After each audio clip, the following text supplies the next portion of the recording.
জো বাইডেনের পিতা আর ডক্টর ইউনূসের পিতা একজন। ইন্না আবাকুম ওয়াহিদ, তোমাদের সকলের পিতা একজন, তিনি হচ্ছে আদম। অতএব পৃথিবীর সকল মানুষ সমান, নো ডিসক্রিমিনেশন, কোনো বৈষম্য নাই আল্লাহ সুবহানাহু ওয়া তাআলার কাছে, ইসলামের কাছে কোনো বৈষম্য নাই। তাহলে ইসলামের যোগ্যতার মাপকাঠি কি? যেমন ছাত্ররা কোটার বিরুদ্ধে আন্দোলন করেছে, কোটা সংস্কার। ইসলামে কোনো কোটা সিস্টেম আছে নাকি জান্নাতে যাওয়ার জন্য? নাই। ইসলামের যোগ্যতার মাপকাঠি এমন যেটা সকলেই অর্জন করতে পারবে। ইন্না আকরামাকুম ইনদাল্লাহি আতকাকুম, তুমি কালো হও সাদা হও, তুমি টাকা পয়সাওয়ালা হও আর গরিব হও আর ধনী হও, যে লেভেলে থাকো না কেন, প্রধানমন্ত্রী হও আর রিক্সাওয়ালা হও, জান্নাতে যাওয়ার জন্য কোনো কোটা নাই। একটাই সিস্টেম যেটা প্রধানমন্ত্রীও আয়ত্ত করতে পারবে, রিক্সাওয়ালাও আয়ত্ত করতে পারবে, সেটা তাকওয়া, পরহেজগারিতা, আল্লাহ ভীরুতা। ওমান ইয়াত্তাকিল্লাহ ইয়াজআল লাহু মাখরাজা ওয়া ইয়ারযুকহু মিন হাইথু লা ইয়াহতাসিব। আর যে ব্যক্তি আল্লাহকে ভয় করবে, আল্লাহ পৃথিবীতে চলার জন্য তার রাস্তা বের করেই দিবেন, যেভাবেই হোক যেখান থেকেই হোক তার রাস্তা আল্লাহ বের করবেনই করবেন। ওয়া ইয়ারযুকহু মিন হাইথু লা ইয়াহতাসিব, আর এমন জায়গা থেকে আল্লাহ তার রিজিকের ব্যবস্থা করে দিবেন যেখান থেকে সে নিজেও কল্পনা করতে পারে না। ওমান ইয়াতাওয়াক্কাল আলাল্লাহ ফাহুয়া হাসবুহ, আর যে ব্যক্তি আল্লাহর উপর পূর্ণ আস্থা রাখে, আল্লাহ তার অভিভাবক হিসেবে যথেষ্ট। নি'মাল মাওলা ওয়া নি'মান নাসির, আর তিনি সর্বশ্রেষ্ঠ অভিভাবক। সম্মানিত উপস্থিতি, তাহলে এই আয়াত থেকে ইসলামের সারমর্ম কিন্তু আমাদের সামনে ফুটে উঠল। এবার আমি বলি ইসলামের সফলতার মানদণ্ড কি? সফল তো হবেন তাকওয়া দিয়ে। সফলতার মানদণ্ড কি? তাকওয়া দিয়ে কি অর্জন করতে চান? আমাদের কাছে সাকসেসফুল কেরিয়ারের জন্য অসংখ্য মোটিভেশনাল স্পিকার আছে, স্পিচ আছে, কিন্তু ইসলামের দৃষ্টিতে সাকসেসফুল কেরিয়ার কোনটা? আল্লাহ সুবহানাহু ওয়া তাআলা কোরআন মাজিদে বলছেন, ফামান যুহজিহা আনিন নার ওয়া উদখিলাল জান্নাহ ফাকাদ ফাজ। সফল সেই, সাকসেসফুল কেরিয়ার তারই যে কিয়ামতের মাঠে দেখবে তাকে জাহান্নাম থেকে বাঁচিয়ে দেওয়া হচ্ছে এবং তাকে জান্নাতে প্রবেশ করার সুযোগ দেওয়া হচ্ছে, সে হচ্ছে সাকসেসফুল কেরিয়ারের অধিকারী। সফলতার মানদণ্ড হচ্ছে আমি জান্নাতে যেতে পারলাম কিনা, না আমি জাহান্নামে চলে গেলাম। সম্মানিত উপস্থিতি, আমি ইসলামের সামগ্রিক এবং সার্বিক একটি চেহারা আপনাদের সামনে তুলে ধরি। ব্যক্তি জীবনের আলোচনা হলো, পারিবারিক জীবনে ইসলাম দুটি জিনিস চায়। এক, বংশ সুরক্ষা করতে, মানুষ যেন তার পিতৃ পরিচয় হারিয়ে না ফেলে, এই জন্য জেনা সহ সকল অবৈধ সম্পর্ক নিষিদ্ধ করে দেওয়া হয়েছে। তালাকের যে লম্বা বিধিবিধান এগুলো দেওয়া হয়েছে মানুষের বংশনামা সুরক্ষা করার জন্য। সামাজিক জীবনে ইসলাম কি চায়? সামাজিক জীবনে ইসলাম চায় ন্যায় বিচার, সততা। রাষ্ট্রীয় জীবনে ইসলাম কি চায়?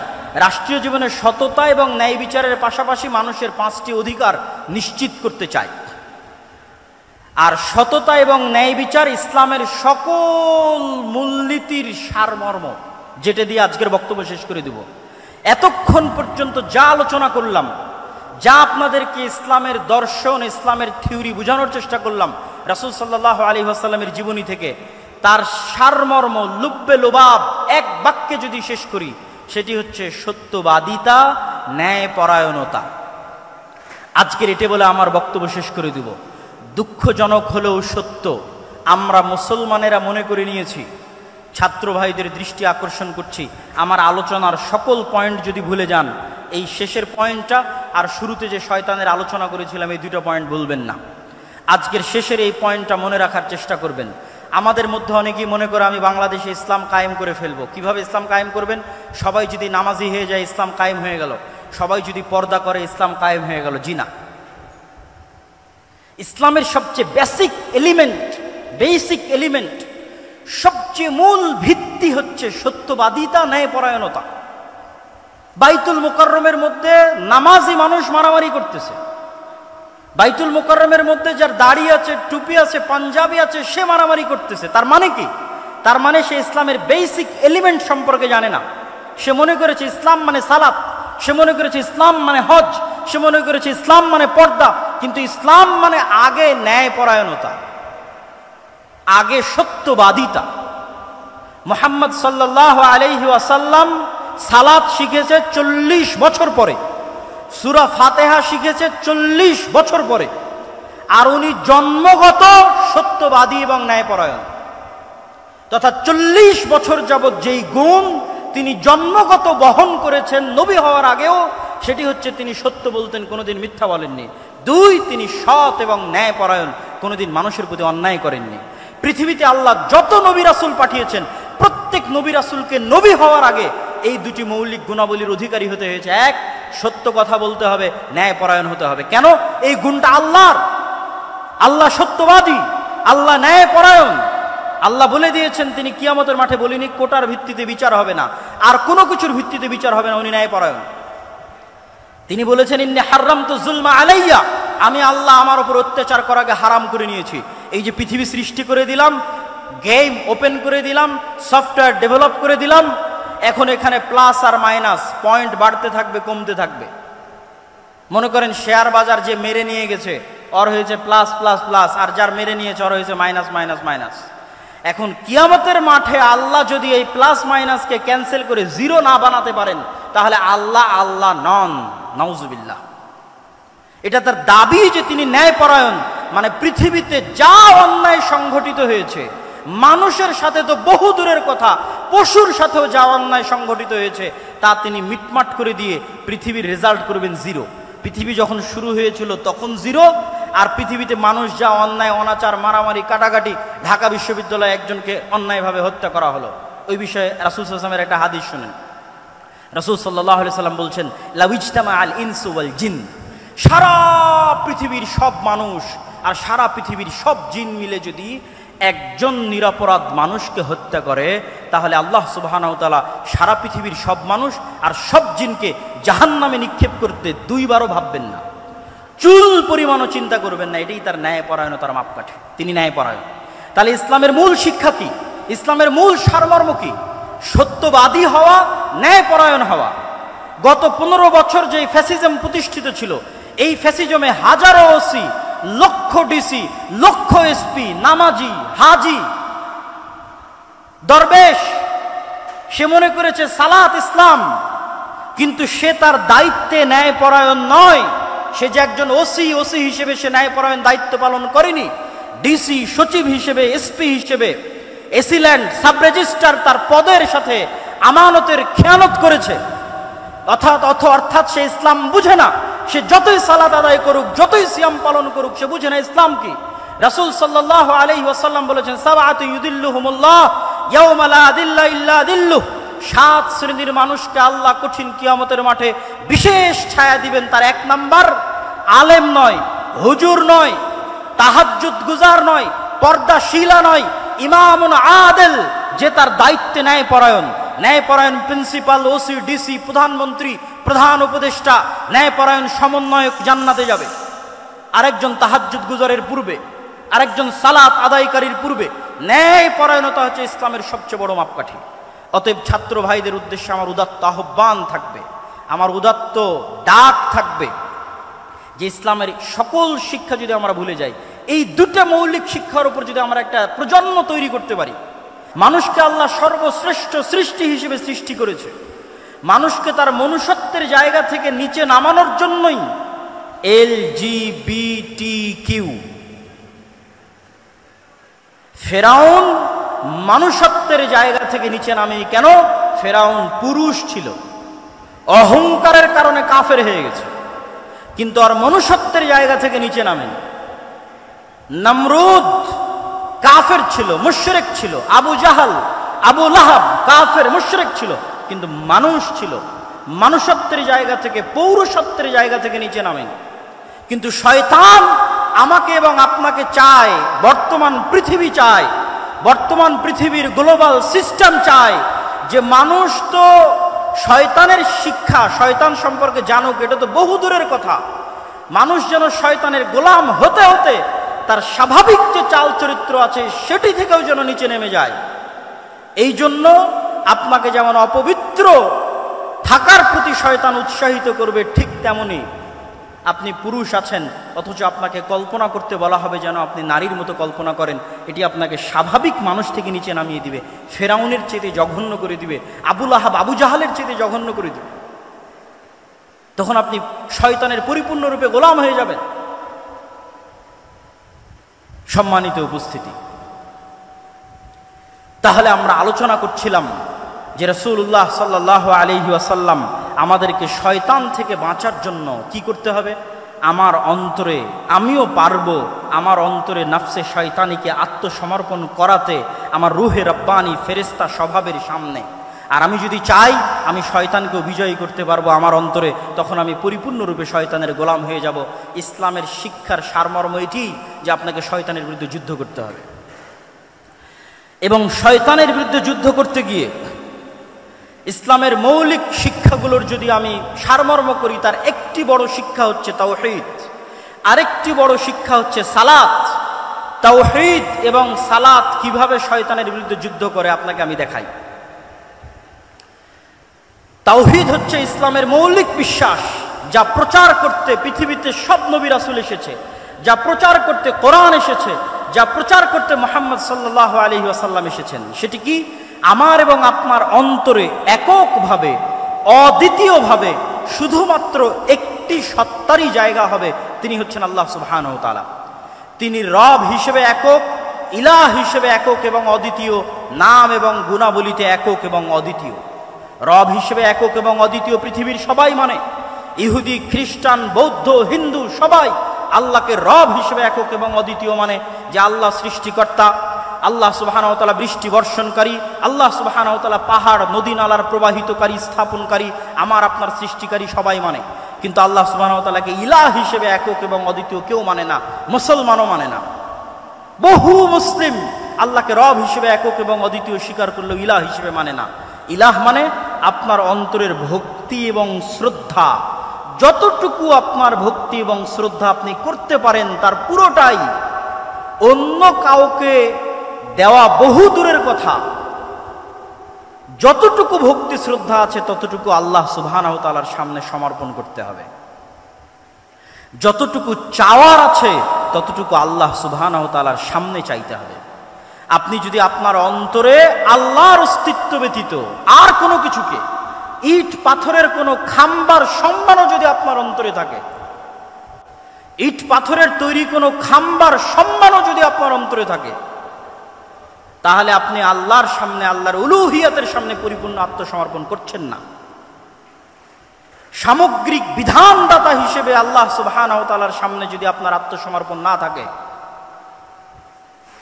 এমনকি ইবনুল কাইয়িম রাহিমাহুল্লাহ লিখছেন যে কোনো মানুষ যখন কোনো মেয়ের অন্ধ প্রেমে আসক্ত হয়, যদিও সেটা বউয়েরও হয়, স্ত্রীরও হয়, যে এমনভাবে প্রেমে আসক্ত যে তার স্ত্রী, তার প্রেমিকা যা বলে তাই শোনে, সেখানে আল্লাহর বিধিবিধানের ধার ধারে না, তখন সেও এক প্রকার শয়তানের গোলাম।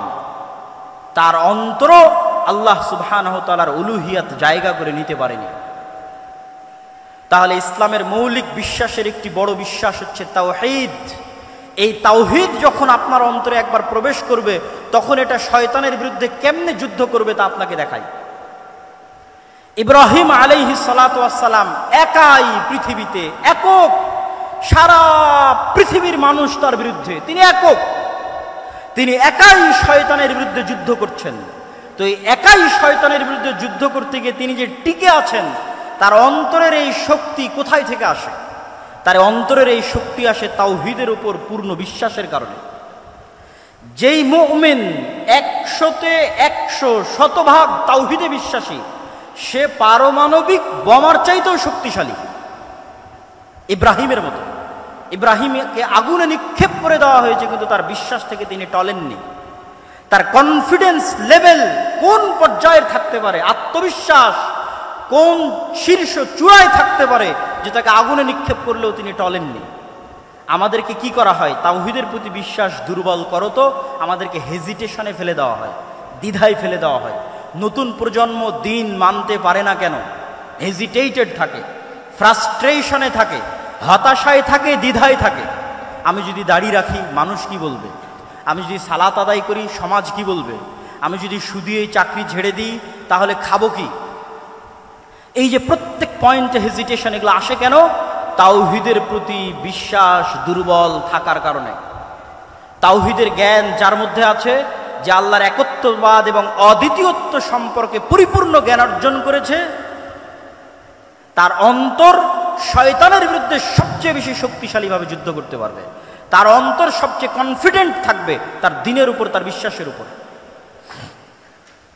আজকের পৃথিবীতে ইহুদিরা ভ্রান্তির উপরও আমাদের চাইতে বেশি কনফিডেন্ট, ভ্রান্তির উপরেও আমাদের চাইতে বেশি কনফিডেন্ট। আর আমরা মুসলিমরা, আমাদের কনফিডেন্স নাই, কনফিডেন্স হারিয়ে ফেলেছি। দীর্ঘ 190 বছরের কলোনিয়াল সিস্টেমে তাদের গোলামির কারণে আমাদের রক্তের মধ্যে এমনভাবে গোলামি প্রবেশ করেছে যে আমরা কখনো স্বাধীনভাবে চিন্তা করতে পারি না, নিজের দ্বীনের উপর পূর্ণ আস্থা এবং পূর্ণ বিশ্বাস কনফিডেন্টলি স্থাপন করতে পারি না, কেননা আমাদের মধ্যে তাওহীদের জ্ঞান নাই। 2 নাম্বার, সালাত কিভাবে আপনাকে শয়তানের বিরুদ্ধে যুদ্ধ করায়। আপনি তো ইসলামের সারমর্ম দেখলেনই যে এই অন্তরকে কন্ট্রোল করতে পারতে হবে। তো অন্তরকে কন্ট্রোল করার জন্য শুধু বিরত থাকার মাধ্যমে কখনো প্র্যাকটিস হয় না। আপনি সেনাবাহিনীতে জয়েন করলে কঠোর পরিশ্রমের মাধ্যমেই আপনাকে সেনাবাহিনীর র্যাঙ্কিং বাড়াতে হবে। তো এই 5 ওয়াক্ত সালাত শয়তানের বিরুদ্ধে যুদ্ধ। প্রতি 5 ওয়াক্ত সালাত জামাতের সাথে মসজিদে উপস্থিত হওয়ার মাধ্যমে আপনি দিনে 5 বার শয়তানকে পরাজিত করেন। এই জন্য রাসূলুল্লাহ সাল্লাল্লাহু আলাইহি ওয়াসাল্লাম বলেছেন, যে ব্যক্তি টানা 40 দিন মসজিদে এসে তাকবীরে তাহরিমার সাথে সালাত আদায় করলো, সে মুনাফিকি থেকে মুক্তি পেয়ে গেল, জাহান্নামের আগুন থেকে মুক্তি পেয়ে গেল। কেন? মানে টানা 40 দিন প্রায় 200 ওয়াক্ত সালাত, মানে 200টা বিশ্বযুদ্ধে শয়তানকে পরাজিত করা। তো যে এক টানা পরস্পর 200টা যুদ্ধে শয়তানকে পরাজিত করতে পারবে, তার অন্তরের উপর তার কন্ট্রোল ক্ষমতা কায়েম হয়ে গেছে, প্রতিষ্ঠিত হয়ে গেছে। ওই যে রাসূল সাল্লাল্লাহু আলাইহি ওয়াসাল্লামের শয়তান আত্মসমর্পণ করেছে, আপনার শয়তান আত্মসমর্পণ করে ফেলেছে। কেননা 200টা যুদ্ধে আপনি তাকে পর পর পরাজিত করেছে। তাহলে সালাত হচ্ছে শয়তানের বিরুদ্ধে সবচেয়ে বড় যুদ্ধ। এই জন্য সালাতকে এত শক্তিশালীভাবে ইসলামে একটি মাত্র কাজ দেওয়া আছে, আর কোনো কাজ দেওয়া নাই। কেন বলছে আর কোনো কাজ দেওয়া নাই? হজ যার টাকা আছে তার জন্য, যাকাত যার টাকা আছে তার জন্য, রমজান কোথায় বছরে একবার। আর কি এমন ফরজ আছে যা আপনাকে করতে বলা হয়েছে? আপনি খুঁজে বের করেন কোরআন এবং হাদিস থেকে আপনাকে কোনো একটা কাজ ফরজ হিসেবে করতে বলা হয়েছে, করতেই হবে এমন। বিরত থাকার তো অনেক কিছুই আছে, এটা করা যাবে না, এটা করা যাবে না। হ্যাঁ, ড্যাফোডিল ইউনিভার্সিটিতে ভর্তি হলেও তো অনেক কিছু আছে, এটা করা যাবে না। কিন্তু ক্লাসে যদি না যান তাহলে কি কাজ? আপনি ড্যাফোডিল ইউনিভার্সিটির সকল নিয়ম কানুন মেনে নিলেন, সন্ধ্যা 5টার মধ্যেই ফিরে আসতে হবে, আরও যত নিয়ম কানুন আছে, কিন্তু ক্লাসেই গেলেন না। আপনি তো ভর্তি হয়েছেন ক্লাসে যাওয়ার জন্য। তো ইসলামের বাকি সব কিছু যদি আপনি মেনে নেন, কিন্তু আপনি তো এখানে এসেছেনই সালাত কায়েম করার জন্য, সালাত প্রতিষ্ঠা করার জন্য, কেন এটাই শয়তানের বিরুদ্ধে যুদ্ধ। সম্মানিত উপস্থিতি, ইসলামের সারমর্ম বলতে গিয়ে আমরা যে পয়েন্টগুলো তুলে ধরছি, তার মধ্যে ইসলামের মৌলিক শিক্ষা বলতে গিয়ে তার মধ্যে 1 নাম্বার আমরা শয়তানের বিষয়টি তুলে ধরেছি। 2 নাম্বার শয়তানের বিরুদ্ধে যুদ্ধ করতে গিয়ে তাওহীদের কি ভূমিকা সেটি তুলে ধরলাম। 3 নাম্বার শয়তানের বিরুদ্ধে যুদ্ধ করতে গিয়ে সালাতের কি ভূমিকা সেটি তুলে ধরলাম। এবার আমরা আসি ইসলামের সামগ্রিক যে রূপটা আছে। ইন্নাদ-দীনা ইনদাল্লাহিল ইসলাম, Islam is a complete code of life. আমরা তো সবাই মুখস্থ, কিন্তু এটিকে আমরা বাস্তবে বুঝি যে ইসলাম হচ্ছে মানুষের সকল সামগ্রিক জীবনের বিধিবিধান। ব্যক্তি জীবন, পারিবারিক জীবন, সামাজিক জীবন, রাষ্ট্রীয় জীবন, প্রত্যেকটা জীবন, প্রত্যেকটা ধাপ কিভাবে চলবে তার পরিপূর্ণ দিক নির্দেশনা ইসলামে দেওয়া আছে। এই পরিপূর্ণ দিক নির্দেশনা সম্পর্কে আল্লাহ সুবহানাহু ওয়া তাআলা কোরআন মাজিদে বলেছেন, ওমাই ইয়াবতাগি গায়রাল ইসলামি দীনা, যে ব্যক্তি ইসলামের এই কমপ্লিট কোড অফ লাইফ থাকার পরে অন্য আর কোনো জীবন বিধান অনুসন্ধান করবে, তার পক্ষ থেকে সেটি গ্রহণ করা হবে না। আজকে নতুন করে বাংলাদেশে লালনবাদ, মানে ইসলাম যদি কমপ্লিট কোড অফ লাইফ আপনি মনে না করেন, তো আপনার কোনো না কোনো কিছু পূরণ করার জন্য কোনো না কোনো থিওরি লাগবে। রাষ্ট্র পরিচালনার জন্য গণতান্ত্রিক থিওরি লাগবে, ডেমোক্রেটিক্যাল অবকাঠামো লাগবে, ঠিক আরও অনেক কিছুর জন্য আরও অনেক কিছু লাগবে, সেগুলো বলতে চাচ্ছি না। কিন্তু আপনাকে বুঝতে হবে যে ইসলাম হচ্ছে একটি সামগ্রিক জীবন বিধান এবং পৃথিবীর সকল মানুষের জন্য, এবং পৃথিবীর সকল মানুষ আল্লাহ সুবহানাহু ওয়া তাআলার কাছে সমান। ইসলামের কাছে পৃথিবীর সকল মানুষ সমান, সাদা কালো, হিন্দু বৌদ্ধ খ্রিস্টান মুসলিম সকল মানুষ মানুষ হিসেবে সমান। আল্লাহ সুবহানাহু ওয়া তাআলা পবিত্র কোরআন মাজিদে বলছেন, ইয়া আইয়ুহান নাস ইন্না খালাকনাকুম মিন যাকারিন ওয়া উনসা, আমি তোমাদেরকে সৃষ্টি করেছি এক পুরুষ এবং এক নারী হতে।